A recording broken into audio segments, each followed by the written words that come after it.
Welcome back to Shemsuniverse. So today, guys, we're going to discuss psychic number 8. So of course, this is like birth number 8 in Western numerology. So with this psychic number of 8, you are a psychic number 8 if you were born on the 8th of any month, the 17th of any month, or the 26th of any month. So with that being said, with psychic number 8, the people that are born here these days tend to be very ruthless. They tend to like war.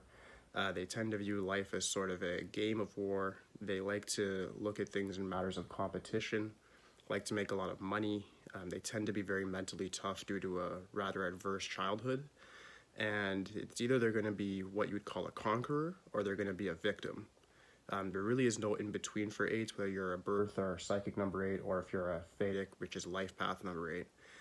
Once you have the 8 in your chart like that predominantly, you tend to either view life as something that you're going to conquer or it's going to conquer you. That's why I said 7, 8, and 9 are very high vibrations that you have to be very careful with. With the 8 now, this is a matter of not being taken advantage of on the physical plane. The 7 was more about a spiritual essence. The 8 is very much about a physical essence in regards to making yourself known in the world. If you're born on the 8th of any month specifically, these type of people tend to really do become rich. They do tend to have a very strong heart and mind. Just watch out for things such as being a little bit too ruthless with like family and friends, and also being too narrow-minded or too just single-minded in regards to your goals. A lot of people that are born on specifically just the 8th end up becoming like healers, professors, good teachers, journalists, things like that. They do end up doing independent endeavors as well, but they like to get more into the healing side of things in regards to helping other people. These are the type of people that'll get rich and donate a lot to charities. They'll open up hospitals. They'll do social and political reform. So politics is definitely something that's in their sphere as well. The next one up would be what's considered the luckiest psychic number to have in regards to the 8s, and also the luckiest name number, but we'll get into names a little later on. The 17, if you're born the 17th of any month, a lot of champions are born with this. Michael Jordan, Muhammad Ali. There's a big-time German politician. She's a woman, richest woman in the world, really. Oprah over everybody. Born August 17th as well. So very, very powerful. This number is considered to be the exaltation of the number 8. Reason being, you have the number 1, which is the sun, which you wouldn't think so because the 1 is opposition to 8, which is the sun. And then you have number 7, which is Kietu, which is the opposition to 8 as well, which is spiritual. But when you add these together, it just simply means double independent business and also like a special connection with the occult, meaning a special connection with the spiritual realm. So whatever these people tend to think or have their mind on tends to actually happen. These people are people that can literally just have a dream in their subconscious about being famous or being extremely rich, and then they'll end up doing what it takes to manifest it. They're more so about doing action and not really much about thinking too much into it. So that's a very admirable trait to have, and they're actually the very, very great leaders. They end up coming in this world and leaving a mark, and these people are some people that if they remain humble, they will definitely see fame in their lifetime. They're meant to make a huge change, whether it be for their family, their community, or the world as a whole, but they will cause a reform of some sort. Last but not least is the 26th. The people that are born the 26th tend to like to get easy money. And I don't mean that as in like their life is easy. It's not easy at all. There's no such thing as an 8 that has an easy life. The 8 is built off of hardships and adversity and opposition.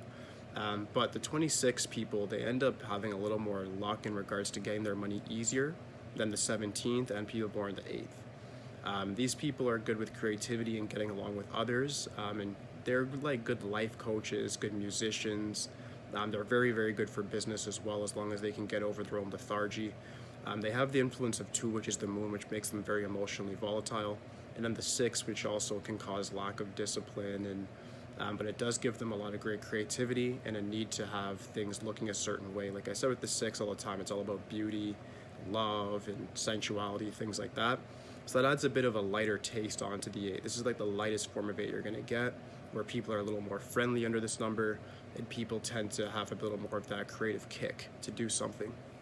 Something else worth bringing up is that if anybody's born under any of these numbers, the 8th, 17th, 26th, your lucky colors are going to be as follows. You're going to want to wear blue or black. Those are going to be the colors for you. Saturn really likes those. Some of the Eastern sites will say yellow as well, but Saturn is the ruler over darkness, the subconscious mind. So the whole thing, if you're born under any of these numbers, is what Saturn's trying to do is it's trying to teach you how to become stronger. Unlike the other numbers that just give you good luck or give you natural skills to have, Saturn makes your skills hidden in the darkness, meaning it's going to make you attain skills through overcoming obstacles, whether that be through your family, whether that be economically, psychologically, through health, different ailments. It gives you a lot of obstacles to overcome so that you can become the best version of yourself. Once you can figure out what that is, what that looks like, you have been liberated by the Saturn, which is number 8. Look at it from that sort of perspective. Also, with the 8, there's 2 circles. The bottom circle stands for spirituality, the top one's on the physical plane. This stands for mind over matter, meaning that you have to look at life and understand that the 8 wants to show you that whatever you envision, whatever you actually view yourself as, that's what you are. If you're able to look at your life currently and say, I'm broke, I'm not in shape, I don't have much family and friends, but I'm going to have an abundance of all these things. I'm going to have a lot of resources. I'm going to figure out and get past every problem. I'm going to keep overcoming. You are going to be viewed as one of those people that are a powerful version of the number 8. And people are going to look at you and look you up on Google and see that you were born under the 8th and then say, wow, this person's extremely powerful. And it's probably because of the 8. And that's, yes, it's true, but at the same time, it's not. The 8 just leads you through darkness. The sun, which is the opposite of it, 1, makes it so you're just a natural leader. Your reason for being is quite clear, very bright. With the 8, there's a lot of confusion. So don't be surprised if you're an 8, you get into your career in your 30s or 40s or even 50s. This happens very naturally for 8s just because you have to go through a bunch of opposition, a bunch of humiliation to actually see what your real purpose is on the grand scheme of things. All right. Some lucky gems for you guys would be blue sapphire for sure, which is not that cheap, but definitely worth it. Buy it on a Saturday, which is your lucky day. And I'd recommend, if you know any shaman or anybody that's into spirituality, such as myself or anybody else that you may know, ask them what time to put it on your skin, just because this is a hard vibration to deal with. You want to make sure that you're dealing with it very specifically and not just putting this gem on any given day at any given time. Else it will not give you the good luck that's required. Of course, your lucky ruling planet would be Saturn.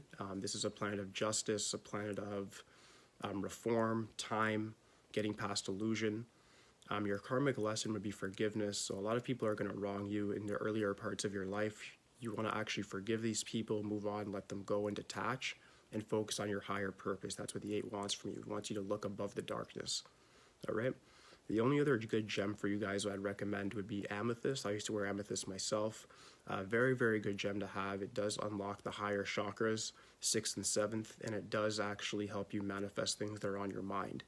It keeps the mind calm. It stands for sobriety, so it's very, very good for just really digging deep and not getting caught up in the storm that the 8 can provide for you. All right. Your lucky days, I would say, are the 8th, 17th, 26th. A lot of the Eastern sites will say otherwise, but I've never experienced an 8 that doesn't have good luck days on those days. Those are days you want to start businesses.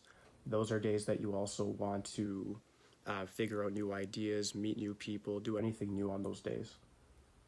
Good jobs for you guys I'd recommend for 8s, definitely business. You guys are not going to be good working for people. If you do work for people, move up in the company very quickly. Practice a lot of pragmatism. And if you are just having a hard time with life, some books I'd recommend for 8 specifically: Art of War, The Prince by Machiavelli. There's a book called The 9 Laws by Ivan Throne, which will be very beneficial. And last but not least, Think and Grow Rich. If you can read those books and apply them to your life as an 8, you're going to have very, very good luck, in my opinion, and you'll get past all these things that Eastern numerology says will be obstacles. All right, so that does conclude my video for the psychic number 8. If you guys do have any questions whatsoever, just hit me up in the comments. Aside from that, guys, please like, subscribe. That's it for today, guys. Peace.